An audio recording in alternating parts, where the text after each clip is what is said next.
कन्हैया ने रुक्मिणी को ले जाके रथ में बिठाया, वैसे ही वहां पर रुक्मी आ गया।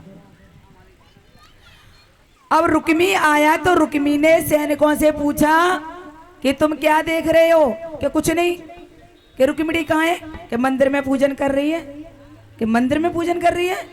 कि हाँ। अब रुक्मी मंदिर में जाता है, लेकिन मंदिर में रुक्मिणी नहीं होती है।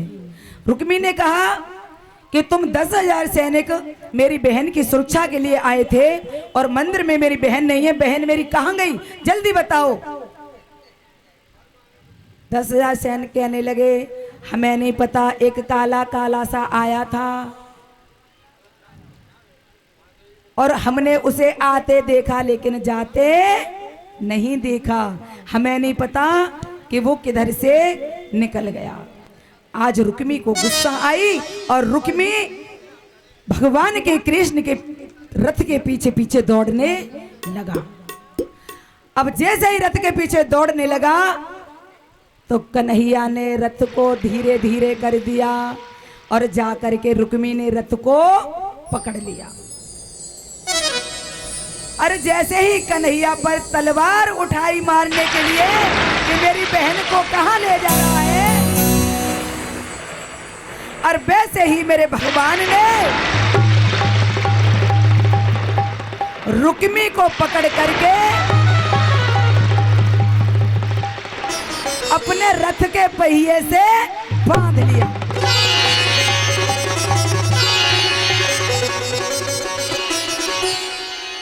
अब जैसे ही रथ के पहिए से बांधा, रुक्मिणी हाथ जोड़ के खड़ी हैं, प्रभु ऐसा मत करो। अरे है तो ये मेरा भाई, कोई दुश्मन तो है नहीं। बोले आप चुप रहो, आपको नहीं पता ये आपको किसके हाथों देने जा रहा था। प्रभु मेरा सगा भाई है, इसे छोड़ दो। आज रुक्मिणी भगवान से प्रार्थना करती हैं और कहती हैं कि जो आज तुम्हारे हाथों से यह बेबस मारा जाएगा,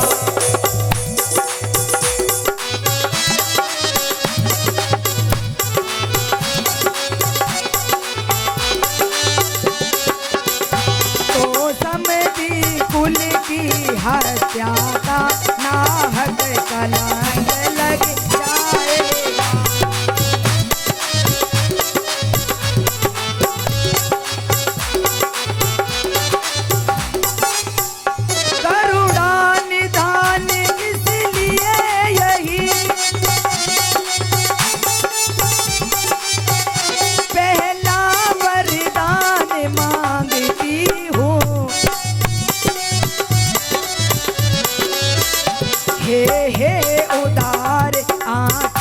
पसारे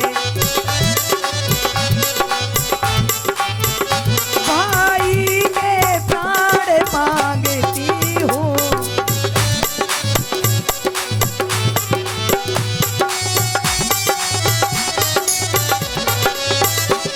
हे प्रभु इसे मत मारो, क्योंकि ये मेरा सगा भाई है और अगर आपने ये मार दिया तो हमारा और पीहर का रिश्ता खत्म हो जाएगा।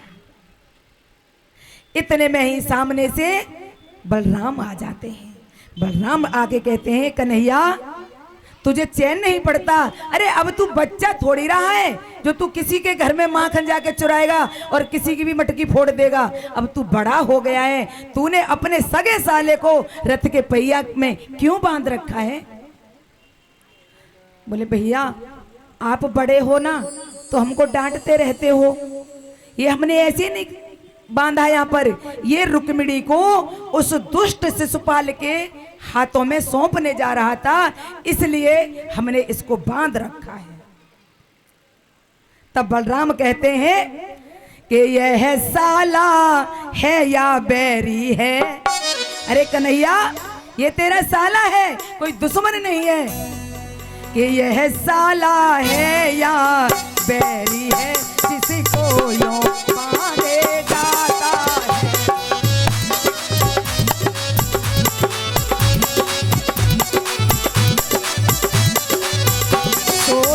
तो पहला ही नाता नाता इस तरह चुकाता है।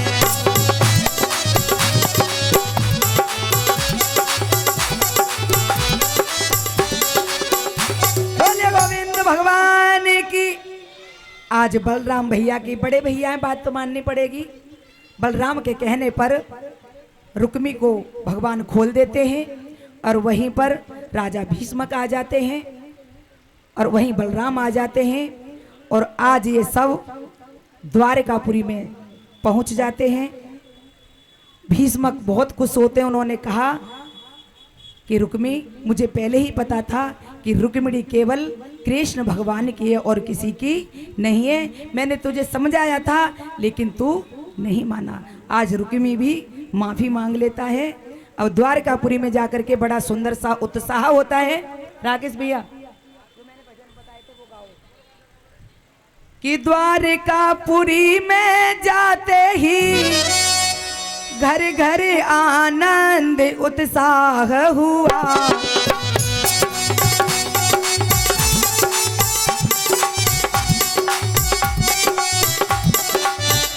वेद के विधान से नियम सहित रुक्मिणी और कृष्ण का ब्याह हुआ।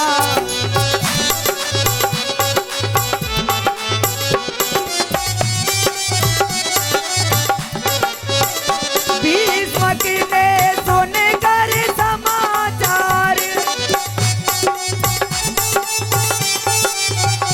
अतिशय आनंद मनाया है। चुपचाप बुला कर बेटों को तुझ कन्यादान कराया है।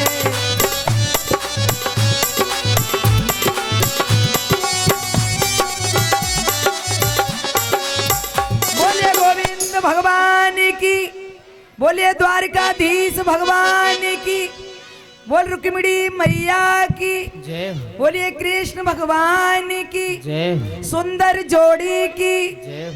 आइए आप कन्ना दे दो।